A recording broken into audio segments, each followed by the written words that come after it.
Escribe en los comentarios desde qué país nos ves. No olvides suscribirte y darle like al video. Amanece en la prisión de Darlinghurst, 8 de enero de 1889. El aire es gélido, pesado con el silencio que precede a la muerte. En su celda, una mujer llamada Louisa Collins espera el final. La prensa la ha bautizado como la envenenadora de Botany, una viuda negra que usó arsénico para deshacerse de 2 maridos. Pero mientras el verdugo prepara la soga, una pregunta resuena en toda la colonia. ¿Es Louisa una asesina a sangre fría, maestra del engaño, o la víctima de un sistema judicial desesperado por una condena, atrapada en una red de mentiras y ciencia forense primitiva?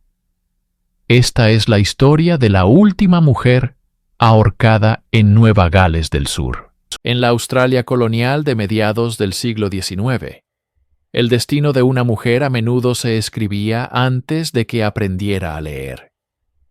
Para las de la clase trabajadora, el guión era aún más rígido, un libreto de servidumbre doméstica y partos continuos, donde la supervivencia era el único premio. En este mundo de horizontes limitados nació Louisa Collins en 1847, en el seno de una familia de inmigrantes en el distrito de Scone, Nueva Gales del Sur. Su infancia no fue una de juegos y educación, sino una rápida lección sobre la dureza de la vida. El polvo del interior, el trabajo incesante y las expectativas sociales asfixiantes formaban el aire que respiraba. Desde muy joven, aprendió que su valor residía no en su intelecto o sus sueños, sino en su capacidad para casarse, mantener un hogar y, sobre todo, obedecer. La sociedad de la época era un patriarcado inflexible.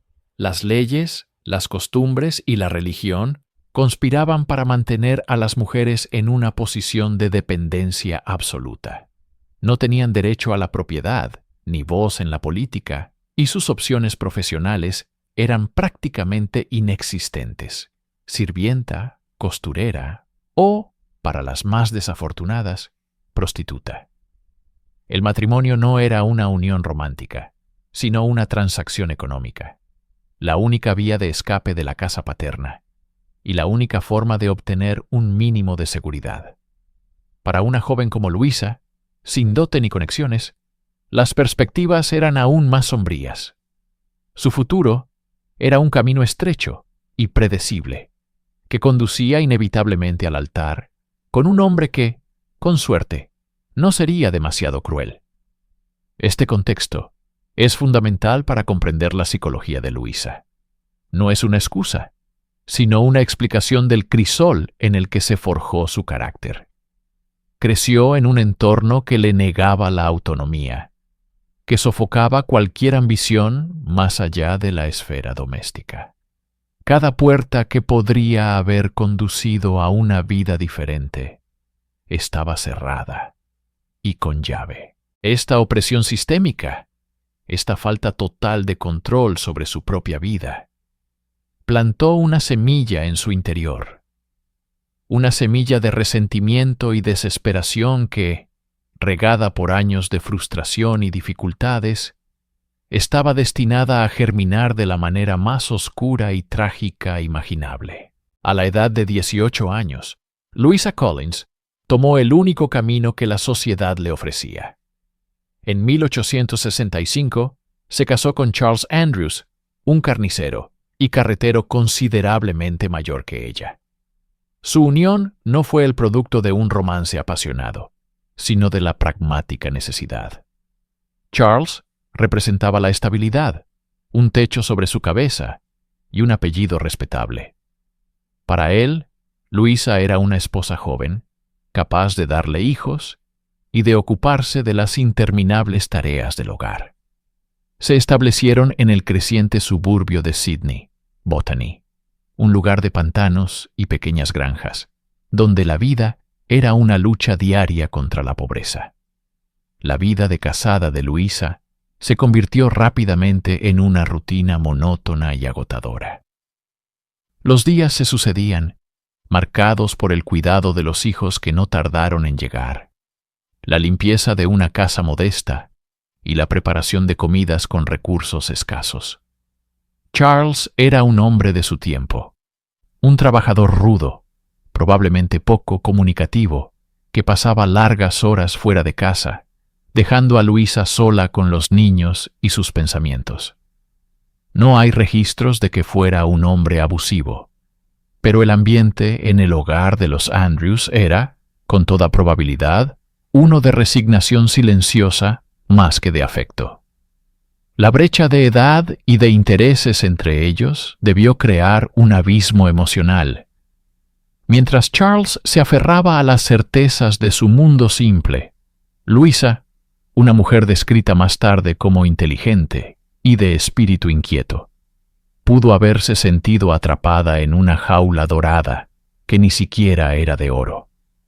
La llegada de cada nuevo hijo, aunque una bendición según las convenciones, era también una nueva carga, una cadena más que la ataba a ese destino ineludible.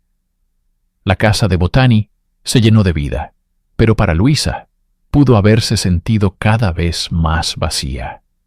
Su identidad se disolvía en los roles de esposa y madre, sin espacio para la mujer que podría haber sido. Durante más de 20 años, este fue su mundo, una existencia predecible y sin brillo, donde la pasión y la emoción eran lujos que no podía permitirse. Pero la monotonía puede ser un caldo de cultivo para el descontento, y la insatisfacción, cuando se reprime durante demasiado tiempo, busca una vía de escape, a menudo de formas inesperadas y destructivas. La rutina inquebrantable de la familia Andrews se fracturó a mediados de la década de 1880 con la llegada de un extraño. Para aliviar sus perpetuas dificultades económicas, Luisa y Charles decidieron alquilar una habitación en su pequeña y abarrotada casa de Botany. El inquilino era un hombre llamado Michael Peter Collins, un trabajador local, carismático y más cercano en edad a Luisa que su propio marido. Su llegada fue como una piedra arrojada a un estanque en calma. Las ondas que generó alterarían todo para siempre. Michael no era solo un inquilino. Se convirtió en una presencia constante y magnética en la vida de Luisa. En el espacio claustrofóbico de la casa, la intimidad era inevitable. Compartían comidas, conversaciones y, con el tiempo, algo mucho más profundo y peligroso. Para una mujer que había conocido poco más que la monotonía y el deber, la atención de Michael debió ser como un bálsamo, una chispa en la oscuridad de su existencia. Él le ofrecía una visión de un mundo diferente, uno donde ella era deseada no solo como madre o ama de casa, sino como mujer. La dinámica del hogar cambió de forma palpable. La atmósfera se cargó de una tensión eléctrica, de secretos no dichos y miradas robadas. Charles Andrews, un hombre simple y trabajador, pudo haber sido ajeno al principio a la creciente conexión entre su esposa y su inquilino. O quizás eligió ignorarla, demasiado cansado por el trabajo para enfrentarse a la verdad que se gestaba bajo su propio techo. Pero los hijos mayores, más perceptivos, notaron el cambio. Vieron la forma en que su madre se iluminaba cuando Michael estaba cerca, y la frialdad que mostraba hacia su padre. El hogar, que antes era un refugio de predecible tranquilidad, se convirtió en un escenario de intriga emocional. Luisa y Michael comenzaron a pasar cada vez más tiempo juntos, a menudo bajo el pretexto de recados o paseos. Sus susurros en los rincones de la casa se convirtieron en la banda sonora de una traición que se cocinaba a fuego lento. Esta relación prohibida representaba para Luisa todo lo que su matrimonio no era: pasión, emoción y la promesa de un futuro diferente. Michael Collins no era solo un amante, era la personificación de una vía de escape. Pero las vías de escape a menudo tienen un precio terrible. Y en el hogar de Botany, la sombra que Michael proyectaba comenzaba a ocultar una intención mortal. En el invierno de 1887, la salud de Charles Andrews, un hombre robusto que rara vez había enfermado en su vida, comenzó a deteriorarse de forma alarmante y repentina. Lo que empezó como un malestar estomacal se transformó rápidamente en una agonía violenta. Sufría de terribles calambres abdominales, vómitos incesantes y una sed insaciable que ningún líquido podía calmar. Su cuerpo se retorcía de dolor y su fuerza lo abandonaba día a día. Luisa, en apariencia, asumió el papel de la esposa devota y abnegada.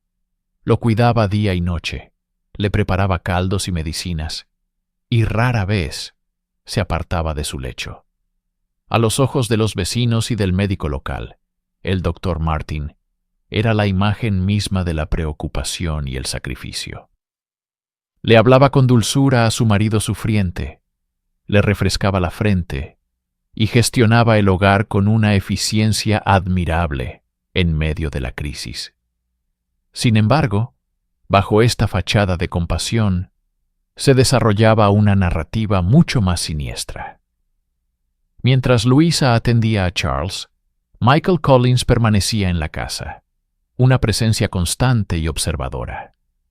La enfermedad de Charles, en lugar de unirlos en la preocupación, pareció solidificar el vínculo entre Luisa y su inquilino.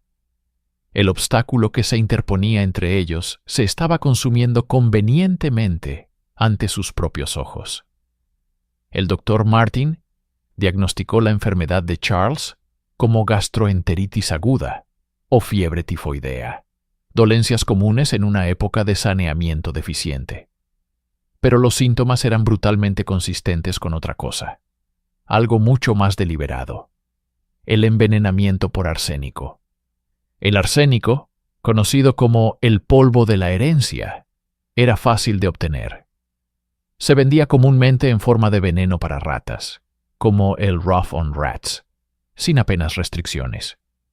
Una esposa atenta que se quejara de una plaga de roedores podría adquirirlo sin levantar la más mínima sospecha.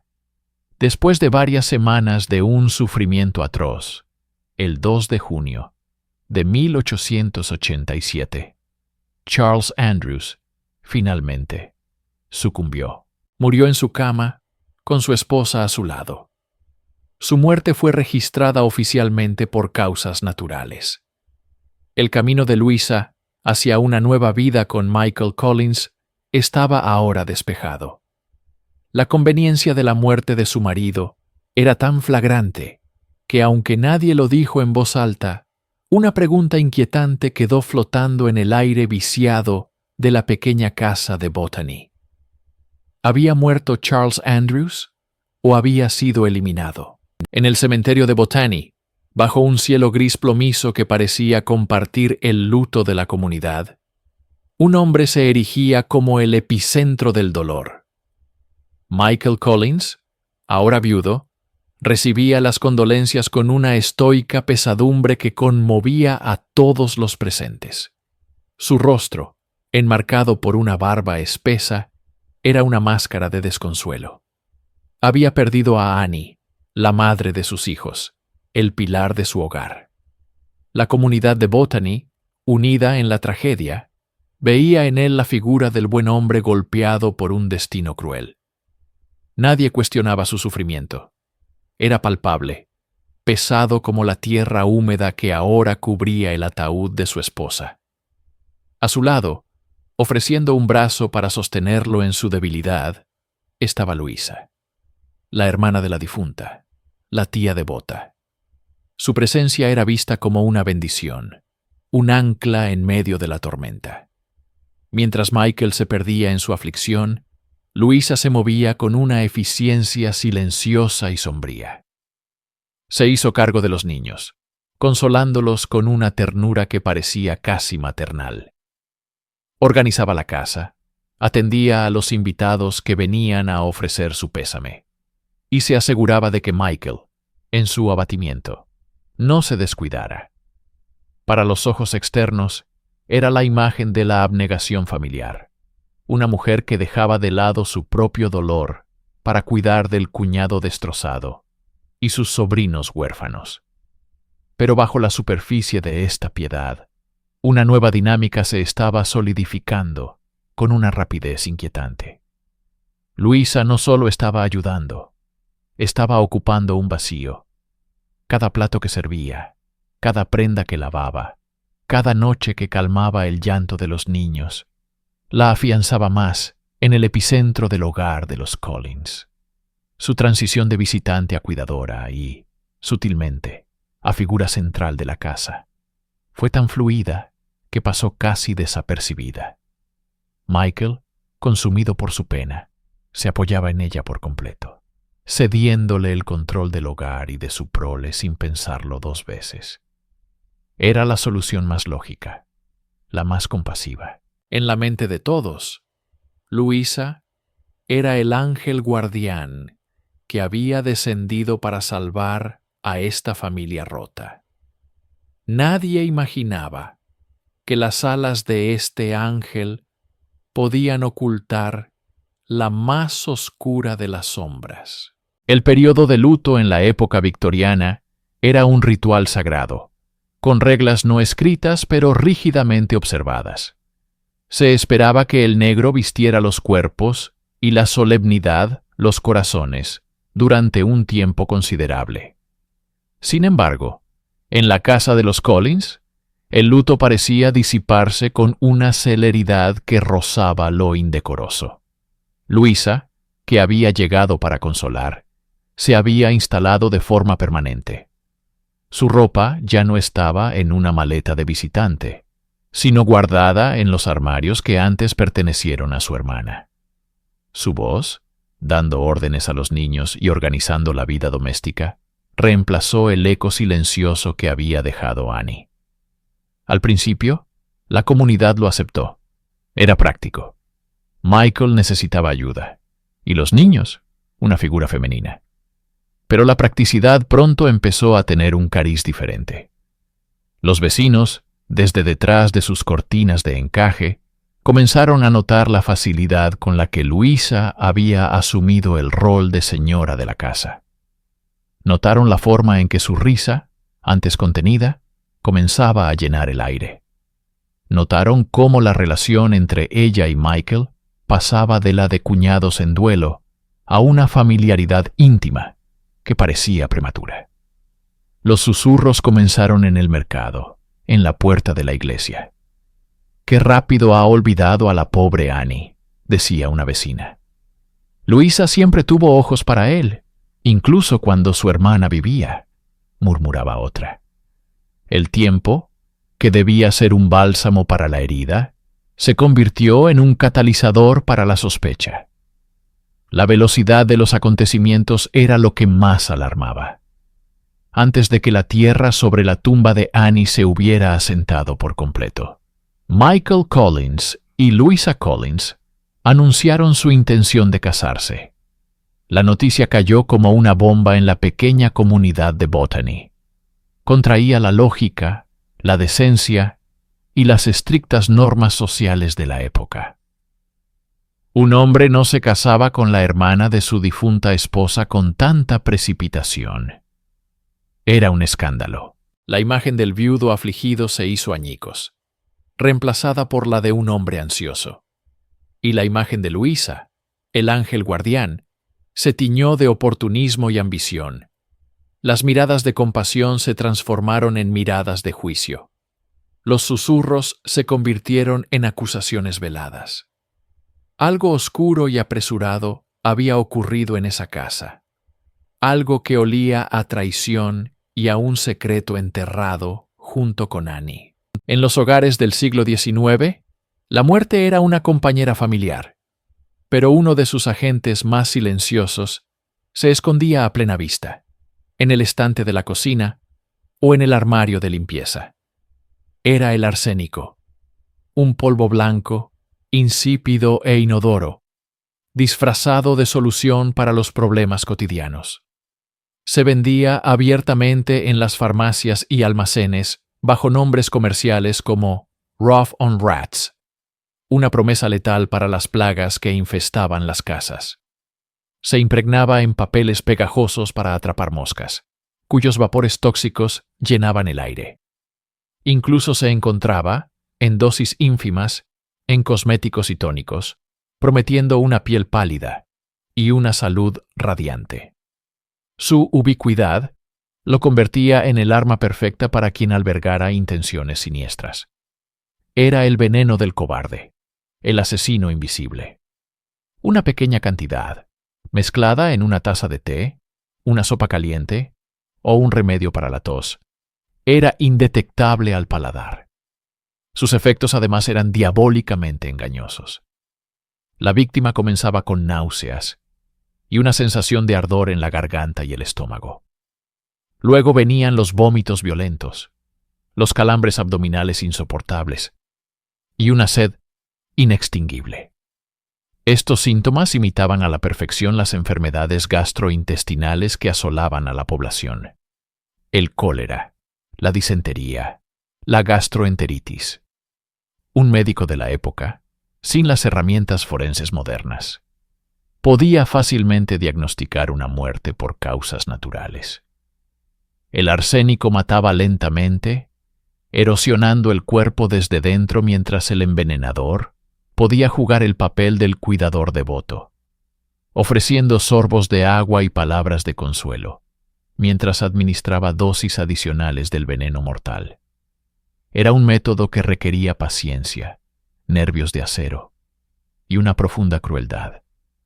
Permitía al asesino observar el sufrimiento de su víctima día tras día, manteniendo una fachada de inocencia. Al revisar los síntomas que llevaron a Annie Collins a la tumba, una pregunta escalofriante comienza a tomar forma en la mente. ¿Fue realmente una enfermedad estomacal lo que la mató? ¿O fue víctima de este veneno doméstico, administrado por una mano en la que confiaba ciegamente? Un sabor amargo escondido en un acto de supuesto cuidado. Tras una boda celebrada bajo la nube del juicio social, Luisa se convirtió oficialmente en la señora Collins, dueña y señora del hogar que una vez perteneció a su hermana. Durante un breve período, una apariencia de normalidad se instaló en la casa. Los niños tenían de nuevo una madre y Michael una esposa. Pero la tranquilidad era una fina capa de hielo sobre aguas profundas y heladas. No mucho después del matrimonio, la historia comenzó a repetirse con una precisión aterradora. Michael Collins, un hombre que hasta entonces gozaba de buena salud, empezó a enfermar. Todo comenzó de forma sutil: una pérdida de apetito, una persistente molestia estomacal.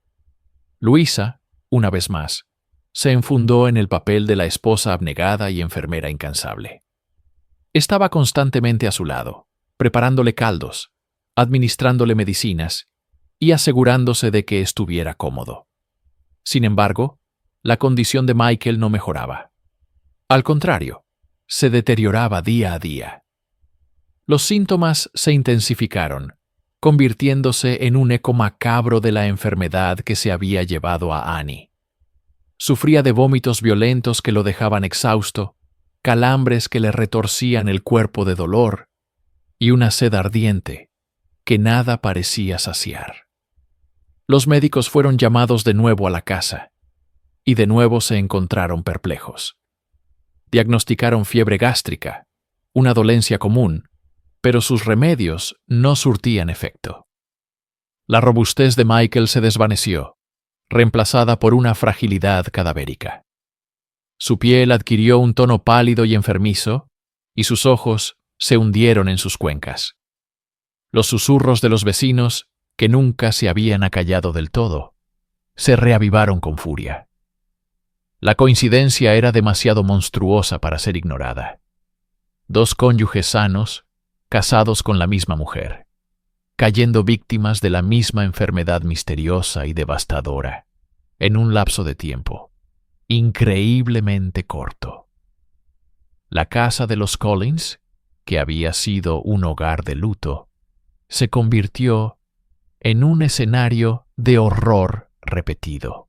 Luisa mantenía su compostura, cuidando de su segundo marido con la misma aparente devoción con la que había cuidado a su hermana. Pero ahora, sus actos de cuidado eran vistos a través de un filtro de sospecha. ¿Era veneno lo que contenía la cuchara que llevaba a los labios de su marido?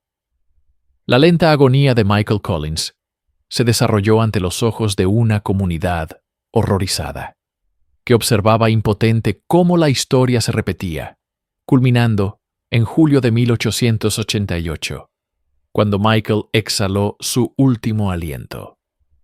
Luisa Collins era, por segunda vez, una viuda.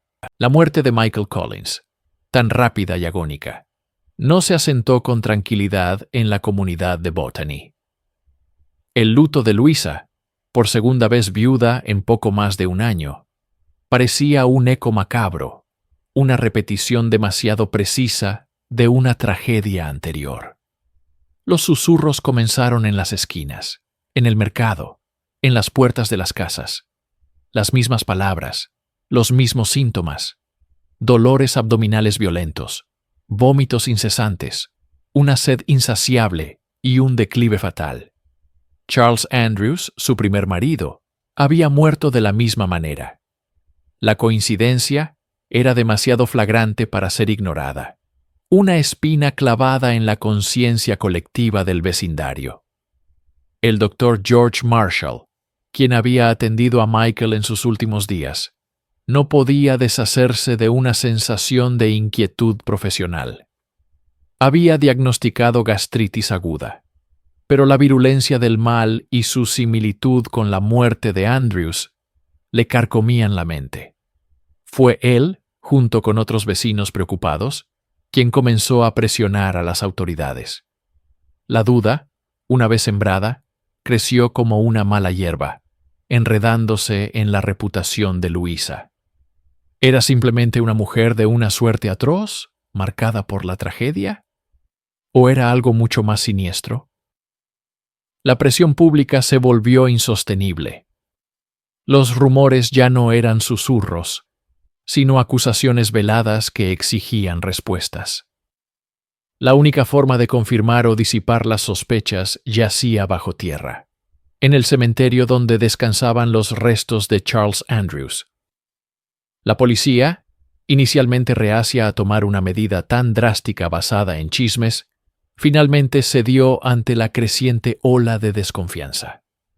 Se emitió una orden que helaría la sangre de cualquiera: la exhumación del cuerpo de Charles Andrews. La noticia corrió como la pólvora.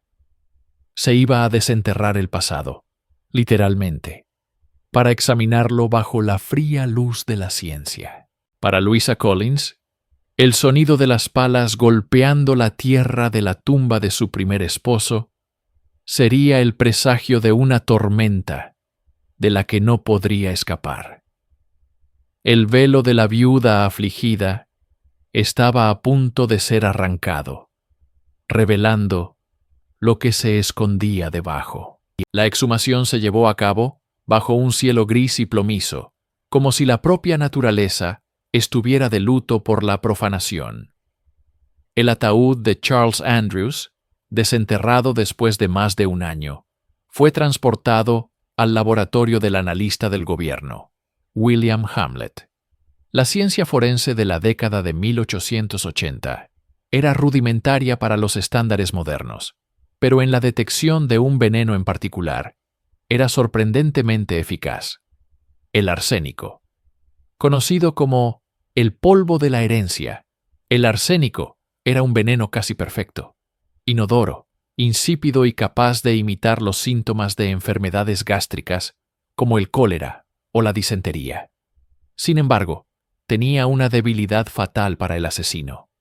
No se descomponía. Permanecía en los tejidos del cuerpo, en los órganos, en el cabello y en las uñas. Un testigo silencioso esperando ser descubierto. Hamlet y su equipo se pusieron a trabajar meticulosamente. Tomaron muestras del estómago, el hígado y los intestinos de Charles. Utilizando la prueba de Marsh, un método químico altamente sensible, buscaron la reveladora presencia del metaloide. Los días de espera fueron una agonía para la comunidad y una cuenta atrás para Luisa. Finalmente, llegó el resultado. No había lugar a dudas. En los restos de Charles Andrews se encontraron cantidades masivas de arsénico, suficientes para haber matado a varios hombres. La sospecha se solidificó en una certeza escalofriante. Casi simultáneamente, se reexaminaron las muestras tomadas del cuerpo de Michael Collins. El resultado fue idéntico: envenenamiento por arsénico. 2 maridos, 2 muertes, el mismo veneno. La coincidencia era ahora una pauta, un modus operandi. El forense convocó una investigación formal. El testimonio fue abrumador. La evidencia científica era irrefutable. El veredicto de la investigación del forense fue una bomba. Tanto Charles Andrews como Michael Collins habían sido asesinados deliberadamente mediante la administración de veneno, y solo había una persona que los conectaba a ambos. El 23 de agosto de 1888, la policía llegó a la puerta de Louisa Collins. Ya no era la viuda digna de lástima. Era la principal sospechosa en un doble asesinato. Las frías esposas de metal se cerraron sobre sus muñecas. El caso de la envenenadora de Botany, como la prensa la apodaría, estaba a punto de comenzar. El juicio de Louisa Collins por el asesinato de su segundo marido, Michael Collins, comenzó en el Tribunal Supremo de Sídney y se convirtió instantáneamente en el espectáculo más grande de la ciudad. La idea de una mujer, una madre, acusada de envenenar fríamente no a uno, sino a 2 maridos, era a la vez horrorosa y fascinante para la sociedad victoriana. Las salas del tribunal estaban abarrotadas cada día, con hombres y mujeres de todas las clases sociales compitiendo por un asiento para presenciar el drama. Los periódicos publicaban cada detalle sórdido, cada testimonio, pintando a Luisa como una Lucrecia Borgia de los suburbios. La corona estaba representada por el fiscal Cecil Stephen, un abogado formidable que tejió una narrativa metódica y condenatoria. Presentó la evidencia científica del arsénico encontrado en el cuerpo de Michael. Llamó a los farmacéuticos locales que testificaron haber vendido a Luisa un veneno para ratas a base de arsénico, comercializado bajo el nombre de Rough on Rats, poco antes de que Michael enfermara. Los vecinos subieron al estrado para describir la rápida y terrible enfermedad de Michael, y cómo Luisa parecía extrañamente serena durante todo el calvario. El fiscal Stephen argumentó el motivo: un pequeño seguro de vida, y lo que es más importante, el deseo de Luisa de estar libre para casarse con un nuevo pretendiente, John Poole, un huésped que vivía en su casa. La acusación pintó un retrato de una mujer calculadora y despiadada, atrapada en matrimonios infelices, que utilizó el veneno como su herramienta de liberación. La defensa, por otro lado, luchó por presentar a Luisa como una víctima de las circunstancias y de la histeria masiva. Su abogado argumentó que la evidencia era puramente circunstancial. Nadie había visto a Luisa administrar el veneno. Sostuvieron que el arsénico, presente en productos domésticos comunes, podría haber sido ingerido accidentalmente. Retrataron a Luisa como una esposa y madre devota, injustamente perseguida por rumores maliciosos, y una ciencia forense imperfecta. Luisa misma se mantuvo impasible durante gran parte del juicio, vestida de negro de luto, su rostro una máscara de dolor o de indiferencia, dependiendo del observador. El aire en la sala del tribunal era denso con tensión mientras la acusación presentaba su caso, pieza por pieza, construyendo una jaula de evidencia circunstancial alrededor de la viuda de Botany. Después de días de testimonios y argumentos legales, el destino de Louisa Collins fue entregado a las manos de 12 hombres. El jurado se retiró a deliberar, dejando la sala del tribunal en un silencio expectante. Las horas se arrastraron. La multitud esperaba afuera, debatiendo el caso en voz baja. Dentro de la sala de deliberación, la batalla era intensa. Para algunos jurados, el caso de la corona era abrumador. 2 maridos muertos por el mismo veneno raro, comprado por la misma mujer justo antes de que enfermaran. La pauta era demasiado clara, la coincidencia demasiado increíble.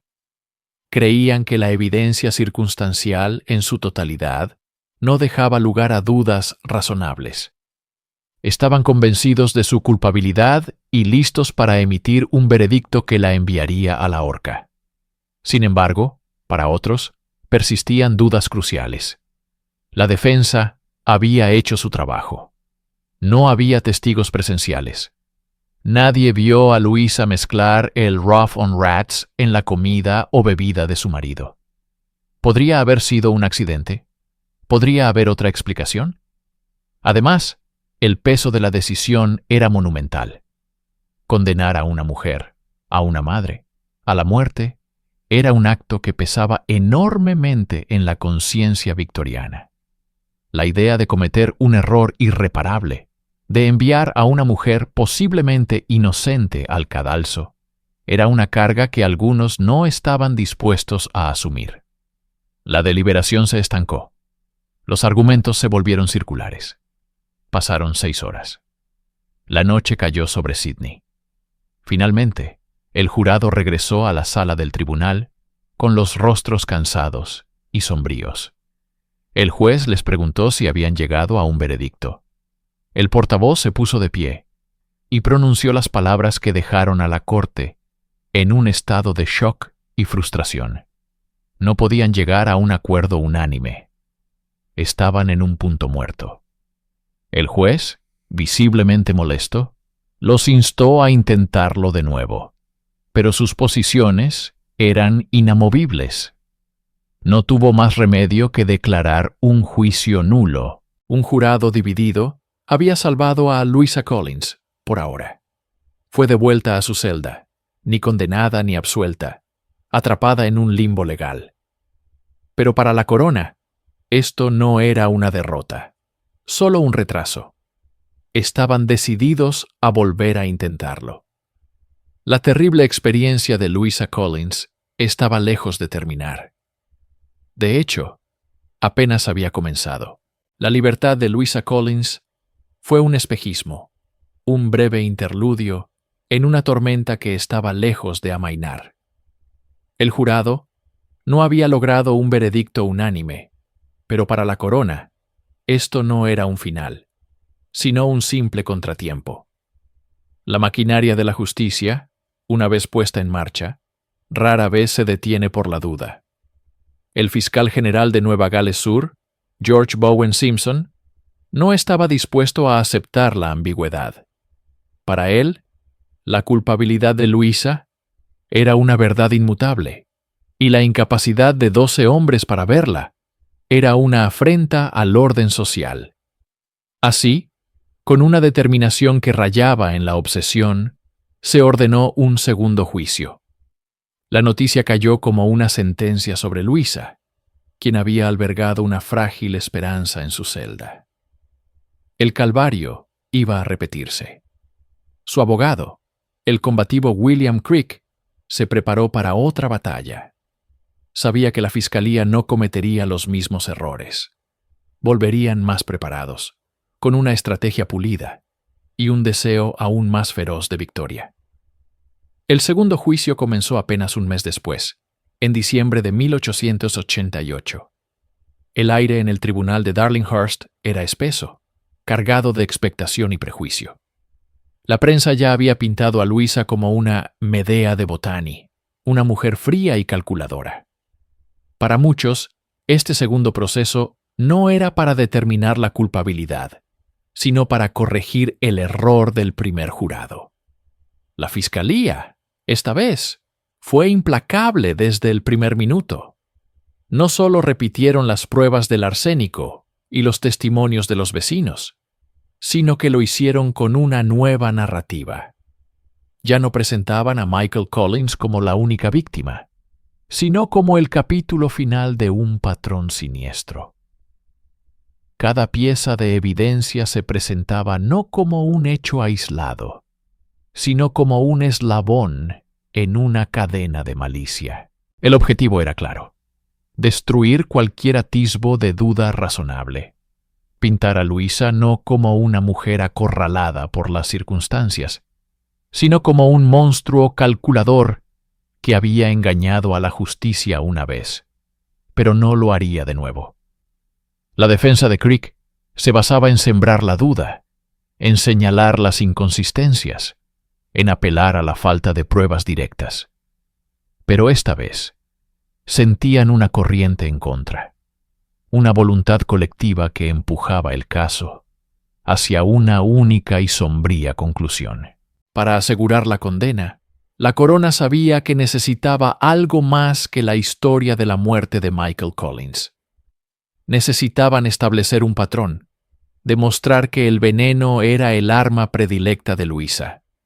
Y para ello, desenterraron el pasado, literalmente. La atención se centró en la muerte del primer marido de Luisa, Charles Andrews, ocurrida un año antes. En su momento, su fallecimiento se atribuyó a causas naturales, una enfermedad intestinal aguda. Pero ahora, a la luz de la muerte de Michael, esa enfermedad parecía sospechosamente familiar. Con una orden judicial, las autoridades se dirigieron al cementerio. En una escena macabra, el cuerpo de Charles Andrews fue exhumado de su tumba. Los restos fueron entregados al mismo analista que había encontrado arsénico en el cuerpo de Michael Collins, el Dr. Williams. El tribunal esperó en vilo. Cuando el Dr. Williams subió al estrado en el segundo juicio, su testimonio fue una bomba. En los tejidos preservados de Charles Andrews había encontrado cantidades significativas de arsénico. La misma sustancia, el mismo veneno. La fiscalía tenía su patrón. Presentaron un argumento devastador. Luisa no era una asesina primeriza. Había perfeccionado su método con su primer marido, escapando sin sospechas. Envalentonada por su éxito, lo había repetido con el segundo. El motivo, argumentaban, era siempre el mismo: la libertad para estar con otro hombre. Primero, Michael Collins. Después, John Stannard. La defensa de William Crick se encontró en una posición casi imposible. Intentó argumentar que la exhumación y el análisis eran una táctica desesperada para envenenar la mente del jurado. Sostuvo que no había ninguna prueba de que Luisa hubiera administrado veneno a Charles, y que introducir su muerte en este juicio era una injusticia procesal. Pero el daño estaba hecho. La imagen de Luisa se transformó en la de una viuda negra en serie. Los jurados ya no veían solo el caso de Michael Collins. Ahora veían dos maridos muertos, ambos con arsénico en sus cuerpos, y una sola mujer que los conectaba a ambos. La duda razonable comenzaba a evaporarse bajo el calor de una acusación mucho más grande y siniestra de lo que nadie había imaginado inicialmente. A pesar de la impactante evidencia de la exhumación de Charles Andrews, la defensa de William Crick logró una hazaña. Consiguió sembrar la suficiente duda en la mente de algunos jurados, como para evitar, una vez más, la unanimidad. Por segunda vez, el juicio de Luisa Collins terminó con un jurado en desacuerdo. La sala del tribunal quedó en silencio, un silencio lleno de frustración por parte de la corona y de un terrorífico alivio para Luisa. 2 veces había enfrentado a un jurado, y 2 veces se había salvado del lazo del verdugo por un hilo. Para cualquier observador razonable, este debería haber sido el final. 2 juicios, 2 jurados incapaces de condenar. En la tradición legal, esto a menudo llevaba al abandono de los cargos. Pero el caso de Louisa Collins se había convertido en algo más que un simple proceso judicial. Se había transformado en una batalla de voluntades, un pulso entre la defensa y un Estado que se negaba a ser derrotado. El fiscal general Simpson, lejos de rendirse, se sintió doblemente desafiado. Anunció una decisión sin precedentes y profundamente controvertida. Louisa Collins sería juzgada por 3ª vez por el mismo crimen. La comunidad jurídica y el público quedaron atónitos. ¿Era esto una búsqueda implacable de justicia o una persecución cruel? Los periódicos debatían si el sistema estaba protegiendo a la sociedad o simplemente tratando de salvar las apariencias, decidido a obtener una condena a cualquier costo. Para Luisa, la noticia fue el golpe definitivo. El desgaste físico y emocional de 2 juicios era inmenso. La perspectiva de un tercero era una tortura psicológica. Se sentía atrapada en un ciclo interminable, una pesadilla de la que no podía despertar. Cada nuevo juicio erosionaba sus recursos, su espíritu y la presunción de inocencia. Al entrar en la sala del tribunal por 3ª vez, el ambiente había cambiado. Ya no había la misma expectación, sino una sensación de inevitabilidad sombría. La corona, con cada intento, perfeccionaba su ataque, mientras que la defensa se veía obligada a repeler los mismos golpes una y otra vez. Este tercer juicio no se sentía como un juicio, sino como el acto final de una tragedia, cuyo desenlace parecía ya escrito por una mano obstinada y poderosa. En el tercer juicio, la fiscalía sabía que necesitaba un golpe de gracia, un arma emocional tan poderosa que aniquilara cualquier duda persistente. Y la encontraron en la fuente más impensable y desgarradora, la propia hija de Louisa. May Collins, su hija de tan solo 10 años, fue llamada a declarar contra su madre. El momento en que la pequeña subió al estrado silenció por completo la sala del tribunal. Era una figura diminuta y frágil en un mundo de adultos severos, una niña a punto de decidir el destino de su madre. Su presencia era en sí misma una acusación. William Creek, el abogado de Louisa, protestó enérgicamente, argumentando la crueldad y la falta de fiabilidad de utilizar a una niña de esa manera. Pero el juez permitió el testimonio. Con una voz suave y vacilante, guiada por las preguntas del fiscal, May comenzó a hablar. Contó una historia que selló el destino de Louisa. Describió haber visto a su madre con un paquete que contenía un polvo blanco y verde. Relató cómo su madre le había dicho que era para envenenar a las ratas. Luego, con una claridad devastadora, testificó haber visto a Louisa mezclar ese mismo polvo en un vaso de leche con brandy, que luego le dio a su padrastro, Michael Collins, poco antes de que él cayera fatalmente enfermo. Cada palabra era un clavo en el ataúd de Louisa. La imagen de una niña presenciando a su madre preparar el veneno era más potente que cualquier análisis químico. Apelaba directamente a la emoción del jurado, pintando a Louisa no solo como una asesina, sino como una madre corruptora que había expuesto a su propia hija a un acto de maldad indescriptible. Louisa, desde el banquillo de los acusados, solo podía mirar con horror. Su rostro se descompuso. ¿Era una mentira forzada por la presión de los familiares de Michael, con quienes May había estado viviendo? ¿O era la terrible verdad saliendo de la boca de una inocente? Para el jurado, la distinción ya no importaba. La defensa intentó interrogar a la niña, pero cualquier intento de desacreditarla solo los hacía parecer crueles. El testimonio de May Collins lo había cambiado todo. Había transformado un caso circunstancial en una escena doméstica vívida y aterradora. La corona finalmente tenía su pieza final, el testimonio irrefutable que haría imposible que cualquier jurado volviera a dudar. Diciembre de 1888. El aire en Sydney es denso, cargado con el calor del verano y una tensión palpable que emana del Tribunal Supremo de Darlinghurst. Por cuarta vez, Louisa Collins se sienta en el banquillo de los acusados.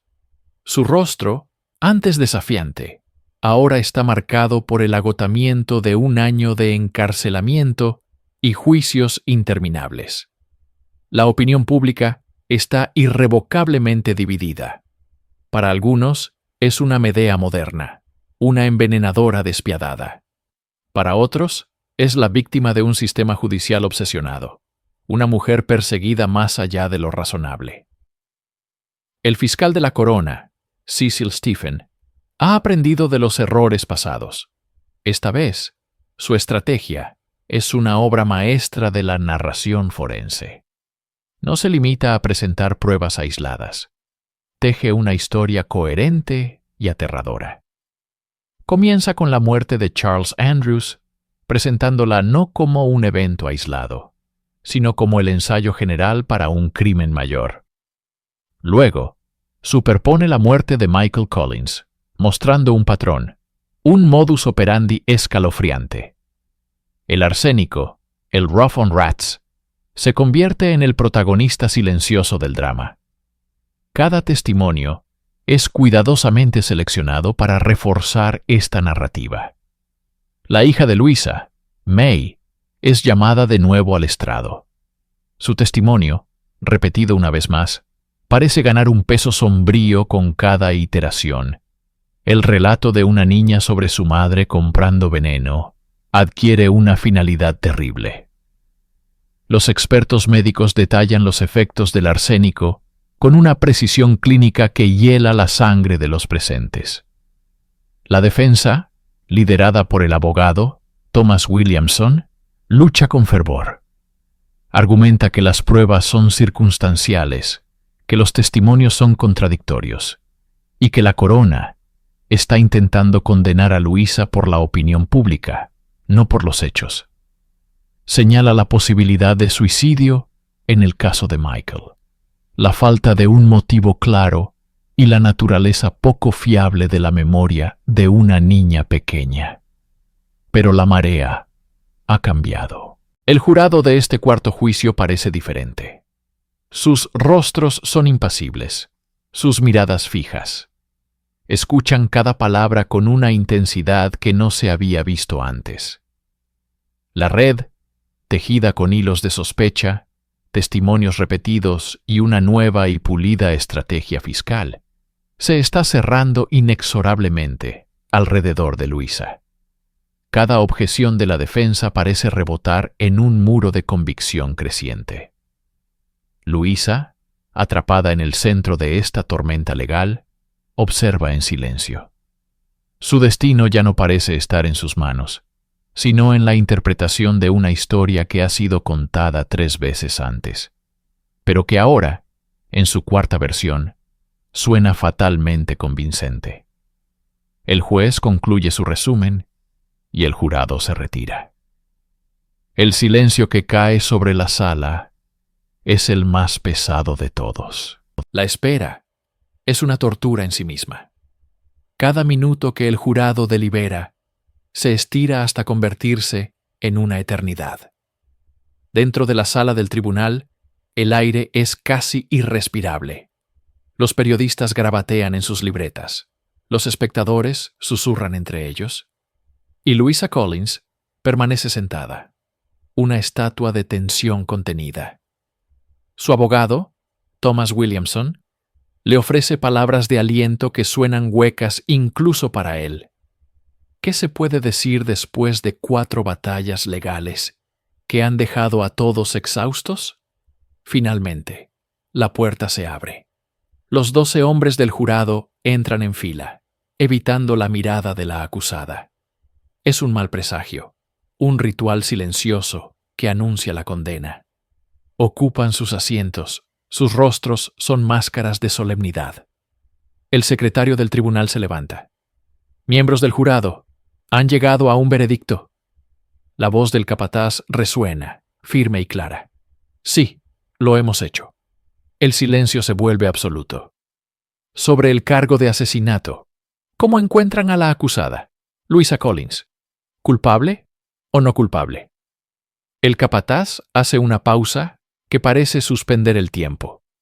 Luego, pronuncia la palabra que ha estado flotando en el aire durante un año, la palabra que 3 jurados anteriores no pudieron acordar. Culpable. Por un instante, el sonido no parece registrarse. Luego, un grito ahogado atraviesa la sala, procedente de Louisa. Se derrumba sobre la barandilla del banquillo, su cuerpo sacudido por sollozos incontrolables. El veredicto, el final de su larga lucha, la ha quebrado por completo. El juez, Sir James Martin, se ajusta las gafas y mira a la mujer destrozada. Con una gravedad que congela el alma, un asistente le coloca el gorro negro sobre la peluca, la temida señal de una sentencia de muerte. Su voz es un eco de la autoridad implacable del Estado. Louisa Collins ha sido declarada culpable de un crimen atroz por un jurado de sus pares. La sentencia de este tribunal es que sea llevada de este lugar a su antigua custodia, y en una fecha que se determinará, sea colgada del cuello hasta que muera, y que el Señor tenga piedad de su alma. El golpe del martillo sella su destino. Afuera, la noticia se extiende como la pólvora, recibida con una mezcla de sombría satisfacción y un creciente malestar. La justicia, o una versión de ella, finalmente había prevalecido. Pero para Louisa Collins, el sonido del martillo era el eco final de un mundo que se desvanecía, reemplazado por la sombra inminente de la horca. La transición del banquillo de los acusados a la celda de los condenados es un viaje a otro mundo. Para Louisa Collins, la prisión de Darlinghurst se convirtió en su purgatorio final en la tierra. La celda era pequeña, de piedra fría, con apenas una cama tosca y una pequeña ventana enrejada que ofrecía una vista cruel de un cielo que ya no le pertenecía. Estaba bajo vigilancia constante, 2 guardianas asignadas a observarla día y noche, no solo para prevenir un intento de suicidio, sino como un recordatorio perpetuo de su condición. Sus días se convirtieron en un ritual monótono y angustioso. El tintineo de las llaves, el eco de los pasos en el pasillo, las comidas pasadas a través de una ranura en la puerta. En este aislamiento forzado, la mente se convierte en su propio campo de batalla. ¿Revivió Louisa los rostros de sus maridos? ¿Se aferró a los recuerdos de sus hijos, ahora efectivamente huérfanos? ¿O la abrumadora realidad de su destino inminente consumió todos sus pensamientos? Mientras Louisa languidecía, una tormenta de debate público se desataba fuera de los muros de la prisión. Se formaron comités, se redactaron peticiones y se celebraron reuniones públicas. Miles de ciudadanos, incluyendo figuras prominentes, firmaron llamamientos a la clemencia. El argumento central era poderoso y sin precedentes. ¿Debería el Estado ejecutar a una mujer? ¿Una madre? La idea era profundamente inquietante para la sensibilidad victoriana. Se argumentaba que los 4 juicios en sí mismos eran una forma de tortura, que ninguna condena obtenida en tales circunstancias podría ser verdaderamente justa. Sus defensores la pintaban como una víctima de un sistema legal vengativo, mientras que sus detractores insistían en que el género no debería ser un escudo contra la justicia por un crimen tan horrible. Luisa recibió visitas de clérigos que intentaban ofrecer consuelo espiritual y prepararla para la muerte. Su familia, incluyendo a sus hijos mayores, pudo verla. Encuentros desgarradores a través de las rejas que dejaban a todos destrozados. Ella mantuvo firmemente su inocencia ante todos, una postura que nunca flaqueó. Cada día traía una mezcla de esperanza y desesperación mientras esperaba noticias del Consejo Ejecutivo sobre su petición de clemencia. Finalmente, la noticia llegó. El Consejo, tras una larga deliberación, había decidido no intervenir. La petición fue denegada. La fecha de la ejecución estaba fijada. La soga, que había sido una amenaza abstracta, ahora tenía un día y una hora. La última puerta se había cerrado. La noche del 7 de enero de 1889 fue inusualmente silenciosa en la prisión de Darlinghurst. En su celda, Louisa Collins, vestida con un sencillo vestido negro proporcionado por las autoridades, pasó sus últimas horas con su consejero espiritual, el deán Sheridan. No durmió. Escribió cartas de despedida a sus hijos, palabras finales de una madre condenada, cuya inocencia proclamó hasta el último aliento. Al amanecer, el sonido de un martillo rompió el silencio. Los carpinteros estaban realizando las comprobaciones finales en la horca. Un sonido lúgubre que era a la vez una cuenta atrás y un epitafio. A las 8 de la mañana, el sheriff, el gobernador de la prisión y otros funcionarios llegaron a su celda.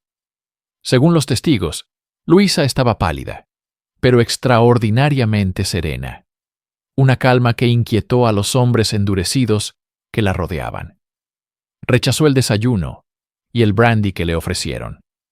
Cuando le preguntaron si tenía algo que decir, su voz fue apenas un susurro. No he hecho nada para merecer esto. Le he dicho la verdad a Dean Sheridan. El corto paseo desde su celda hasta el patíbulo fue el más largo de su vida. El patio estaba lleno de testigos oficiales y periodistas, sus rostros sombríos bajo el sol de la mañana. El verdugo, Robert Nosey Bob Howard, un hombre conocido por su oficio macabro, esperaba junto a la soga. Luisa subió los escalones del cadalso sin ayuda. No luchó, no lloró. Se paró sobre la trampilla mientras le ataban las piernas y le colocaban la capucha blanca sobre la cabeza, borrando su identidad y sumergiéndola en la oscuridad final. El deán Sheridan recitó las oraciones por los moribundos. Se colocó la soga alrededor de su cuello. Por un momento, todo quedó inmóvil. El único sonido era el murmullo de la oración y el latido colectivo de los corazones de los testigos. A las 9:03 a.m., el sheriff dio la señal. Howard tiró de la palanca.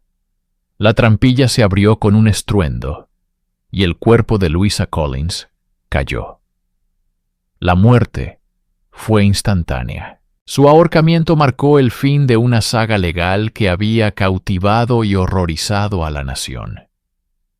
Fue la última mujer ejecutada en la horca en Nueva Gales del Sur. Su caso obligó a la sociedad a confrontar preguntas incómodas sobre la justicia, el género y la pena capital. Preguntas cuyas sombras se extienden hasta nuestros días, dejando un legado tan complejo y controvertido como la mujer en el centro de todo.